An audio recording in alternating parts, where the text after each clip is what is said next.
Augusta. You're watching News 12 live at 5. This is it. As we speak to voters are deciding whether to vote yes or no for a temporary sales tax in Richmond County. If it passes, C-SPLOST would be a half-penny tax that will pay for a new arena. It is a hot-button topic that has had strong support and strong opposition. Our Craig Allison is live at one of those polling locations on Broad Street. And Craig, you've been talking to voters today. What have you been hearing? Well, some people made their mind up weeks ago as soon as they heard the word tax in today's vote. Others making their decision right at the ballot box. 4,000 people voted in early voting, but as of 4:15, Travis Doss, the election board director, just updated us and said that 7,766 people voted as of today, bringing that up to 9.5% of Augusta-Richmond County voting and over 11,000 people voting so far. So right on point for the percentages. Now, those in support of this amount is about bringing up Augusta to the likes of premier entertainment cities like Atlanta. But for others, it's not only about a lack of trust in their government, but that an Atlanta-type arena would be too expensive for locals to enjoy. We have the opportunity to make some decisions about what type of entertainment facilities that we would like to have here in Augusta. And it is important because that is a principal way in which we can generate revenue and employment opportunities. This is going to hurt a lot of households making less than $60,000. Now, I heard the talk about they're going to have all these great acts, and they possibly can, except the tickets will be $450. All new on News 12 at 6 o'clock. We're going to go over to the Coliseum Authority's watch party for tonight's vote, but we're going to be tracking this all night, and we'll give you the full breakdown on News 12 at 11. All right, thank you, Craig. If you're watching now and you haven't voted yet, you still have time. Polls do not close until 7. Of course, we'll have those results for today's elections tonight on air and online at wrdw.com. While this year's elections, they're not as... Speaking of 2024, polling from the New York Times and Siena College shows former President Donald Trump is leading President Biden in 4 swing states: Arizona, Georgia, Michigan, and Nevada. To weather now with First Alert Chief Meteorologist Riley Hale. And Riley, it's feeling unseasonably warm out there. We were not too far away from record highs earlier this afternoon. We actually did hit the low 80s, believe it or not. So it felt kind of more like spring forward instead of falling back over the last couple of days with these warm temps. And we still got a couple of hours to head out to the polls. They're not going to close until 7 o'clock. We got temperatures in the 70s and 60s over the next few hours. So no need for the winter coat again this evening. It is going to stay pretty mild out there for us.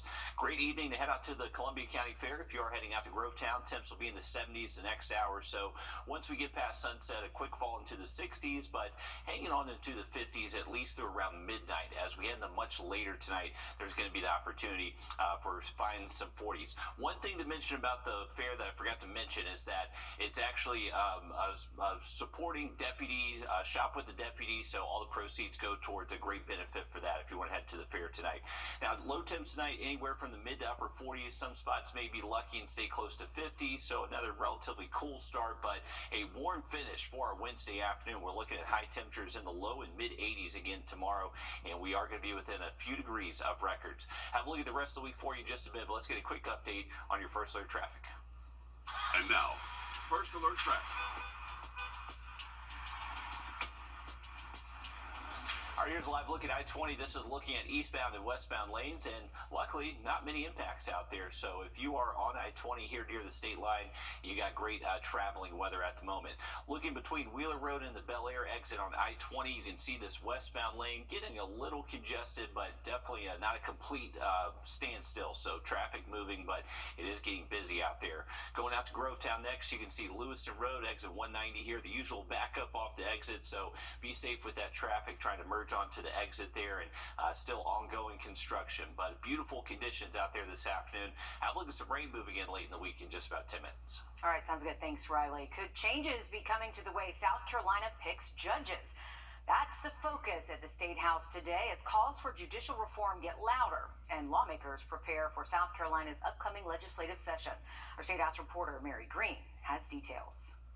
South Carolina is one of 2 states where the legislature elects judges. If the state were to switch to a totally different judicial selection system, like gubernatorial appointment or popular election, that would require a change to the Constitution and voters' approval. But changes within the current system only need the approval of the legislature. I believe the work of this committee to enhance the public's confidence in the judicial branch is a vital part of our preparation for the 2024 legislative session.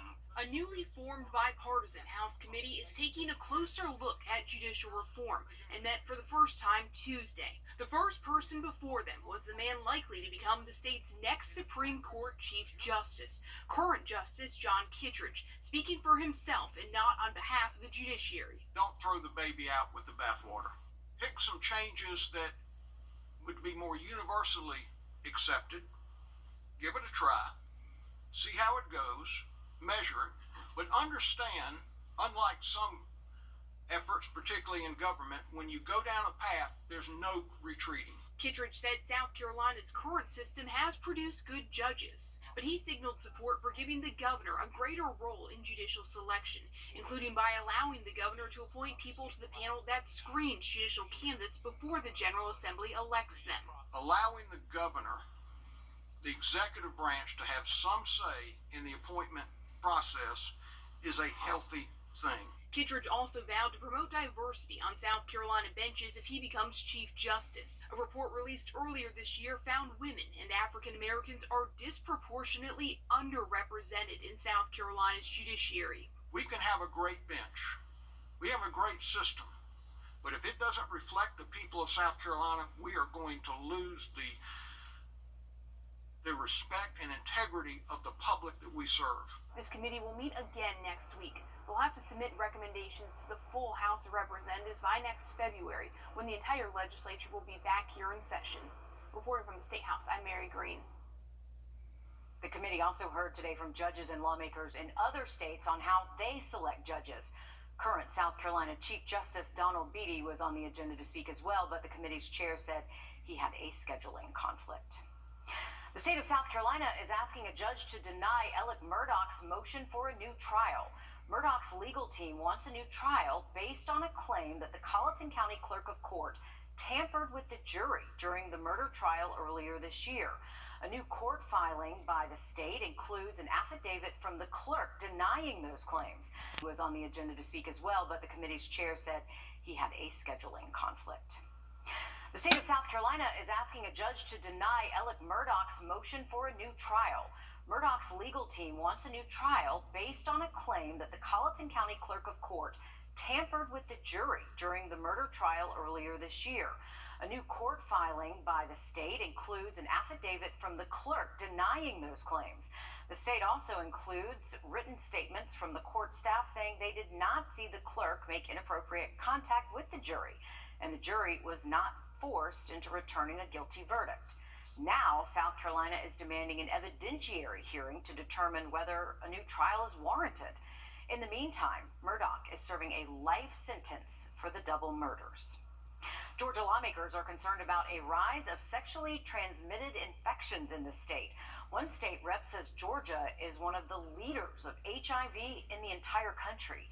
Data from the Department of Public Health details tens of thousands of cases for infections, including chlamydia, gonorrhea, and syphilis. The numbers are higher than last year's, and some infections have seen a massive spike compared to 2017. State lawmakers are calling for more testing to address the surge. We got to stop playing politics with this, and we just got to be honest. People need access to health care. People think, oh, well, there's a medicine for this. I don't have to be so careful. Georgia lawmakers met last night to talk about plans to bring this issue before the session when it begins next year. The numbers show South Carolina is one of the most dangerous states for motorcyclists. Just ahead, we hear from the families who are pushing for tighter regulations to protect those riders. Riley? And we did hit the 80s this afternoon, going to continue the 80s over the next couple of days, but cooler temps showing up by the weekend. Full forecast coming up. Time and temp Brought to you by any condition into a new iPhone 15 Pro with titanium, Apple TV 4K, and 6 months of Apple One. All three on us. It's holiday every day with Verizon. Well, we are hitting the golden hour. Beautiful look over the Savannah River from our Thermal Dan cam. Stayed with blue skies and clear conditions expected for the rest of tonight, and very warm temperatures earlier today. We actually did get up to the low 80s here in Augusta. We're getting closer to sunset, so cooling off things a bit. Right now we're in the mid 70s. If you're heading out over the next hour or so, we should still be in the 70s. Great night to head out to the Columbia County Fair in Grovetown. Remember, tonight is helping to support a day with a deputy, so that's a great benefit that we'll raise money tonight with all the proceeds going towards Columbia County deputies shopping with children in the community. So great way to just help support that. We got temps in the 50s once we get a little bit past sunset. Great weather continues into our Wednesday. If you're going to head out to the fair, then we got temps in the 70s and 60s most of tomorrow afternoon through at least around sunset.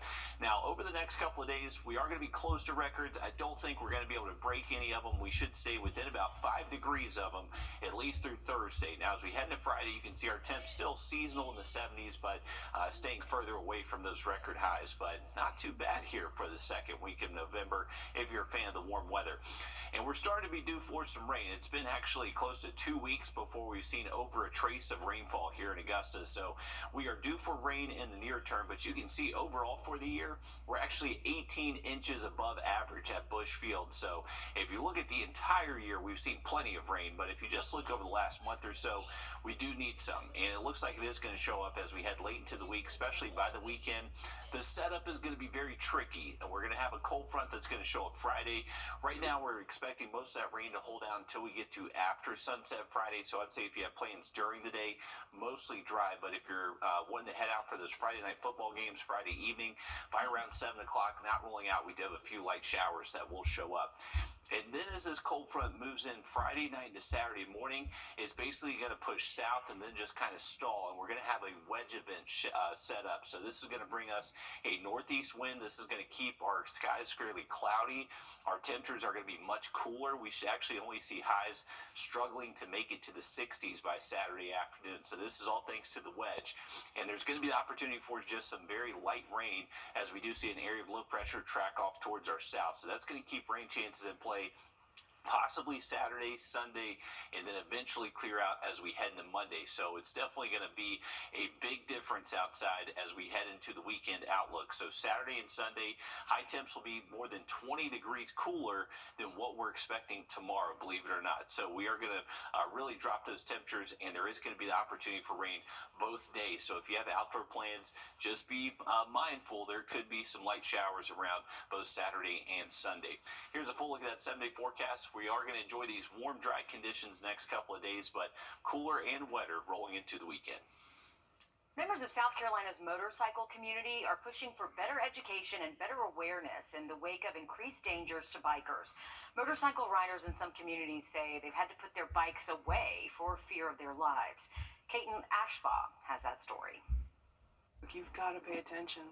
You know, there's wrecks every day. Every single day. Why? It's not necessary.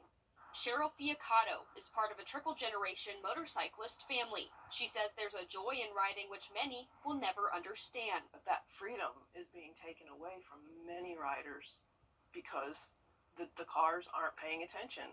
This joy and freedom was taken after Fiacato lost her son, motorcyclist and firefighter Robert Fiacato, in a wreck just 2 years ago. I don't ride anymore. I can't. I'm afraid, and you can't ride when you're afraid. Robert was on his way home on Lincolnville Road when a car turned left in front of him, colliding. Robert was pronounced dead an hour after the crash. I said, if his helmet had stayed on, would he have survived? And they said no. Fiacato has been an advocate ever since for better education and awareness for local bikers. She says a $200 fine for the driver was not enough for Robert's life. I don't know what to do now. My son's gone. He's my only child. He's gone. And I don't know what to do without him. You know, there's got to be accountability or it's going to continue to happen. In South Carolina, there aren't many laws granting harsher consequences to a driver in the event of a motorcyclist's serious injury or death in an accident. Other low-country motorcyclists agree with more traffic and less awareness, the problem will only grow. It's something that happens a couple times a week. It's distracted drivers, it's cell phones. I get cut off quite often. A recent study done by Auto Justice Attorney put South Carolina at the top of a list for most dangerous roads for motorcyclists. In the past 2 months, at least 3 people have been killed in motorcycle-related crashes on low-country roads. Shook says he teaches his kids to be hyper-aware, but it shouldn't just be bikers making a change. More increased education. Perhaps driver ed needs to emphasize more on looking for motorcycles. The old adage, look twice, save a life. It's true. It means a lot. Fiacato adds she wants to see more repercussions. You are affecting a lot of people by your actions behind the wheel. I'm not going to give up. I want to see something happen so that I don't feel my son's death was in vain.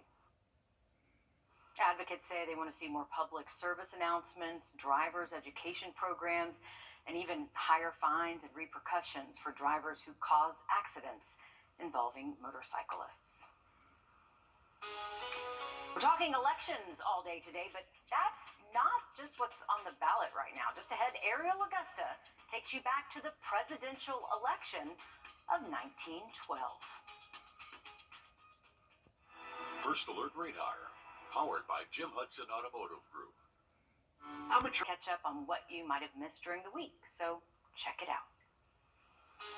Well, it's Tuesday, so we have our latest winner for the Plunkett Heating and Air Sunshade Giveaway. Congratulations to Tammy Robinson from Hephzibah, Georgia. To get your own sunshade, just go to WRDW.com and click on contests, and you can enter your email right there. Now look at the forecast for you just after a quick break. This month is Yes Better at Milton Rubin Superstore. Yes to huge inventory. Yes to big discounts. And yes to low financing rates. Make this the best Yes Better ever with Milton Rubin Superstore. Whatever it takes. Wrdw.com. Click, click.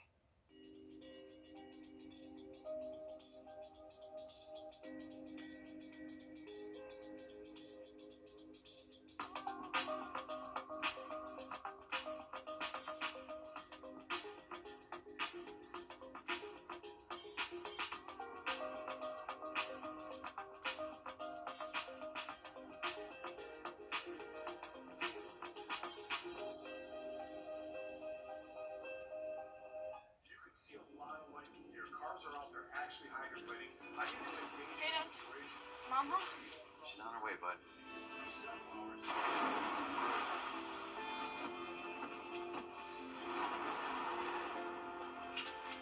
Hey, hon. It's nasty out there. Yeah, I'm glad you're home. Stay safe. I will. Tell them to save me some. When others head in, we head out. Dominion Energy. Do you have a Medicare plan? Click, click. All right, welcome back, folks. Here's a live look at Bait Cove from our Thurman Dam cam, and you can really see the lake level is well down from full pool. Actually, it reached its lowest point earlier today that it's actually reached in close to 4 years, believe it or not. So definitely very low lake levels. If you're heading out to Clarks Hill, make sure you are being safe on the water. There's a lot of extra shallow water hazards present when the lake gets this low, so just a heads up. Beautiful weather to be on the water, though. We got high temps close to 80 degrees up at the lake Wednesday and Thursday. Now, once we get into the weekend, that's when our temperatures do start to drop again. We should see our temperatures fall with only highs in the 60s and 50s Saturday and Sunday. There's going to be the opportunity for some rain this weekend. It looks like most of that rain should hold out until Friday night, though. So during the day Friday, mostly dry. All right, thanks for that, Riley. Real Rio is in the studio. He's ready for you coming up next. This is not you. It's not me. Real people,